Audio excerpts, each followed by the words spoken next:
Hello everyone, how are you doing? This is MD Tech here with another quick tutorial. In today's tutorial, I'm going to show you guys how to set the default font on your command prompt application on your Windows computer. So this should hopefully be a pretty straightforward process, guys. And without further ado, let's go ahead and jump straight into it. So all you have to do is open up the search menu, type in CMD like you normally would, right click on it, select Run as Administrator. If you receive a user account control prompt, select Yes. And now you want to right click on the top bar of the command prompt window and select Properties. Select the Font tab. And now at this point you can see the default font is Consolace. If you want to do Create or New, you can select that instead and then OK. And you can see the font changes. So again, pretty straightforward process here, guys, on how to do it.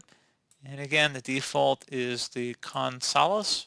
Consolas, at least on Windows 11, and Windows 10 and Windows 8 and Windows 7. I think it was a different font in earlier versions of Windows, and I'm almost positive it was a different font in the Windows 9X series and possibly even Windows XP. I'm not entirely sure on that, but generally speaking, this is how you change the font.